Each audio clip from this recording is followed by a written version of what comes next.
Hello everyone, this is update on my first video about Anytek dashcam. I got a lot of questions about how to install this, so I decided to make this video. This is update. This is cable USB on the go. It's one side female USB, from on the side is USB-C for my phone. So plug this cable into camera cable USB, plug it into your phone, go to file manager.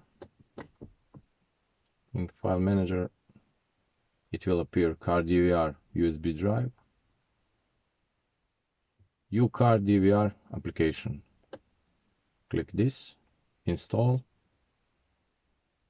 It's installed. Open, and this is it.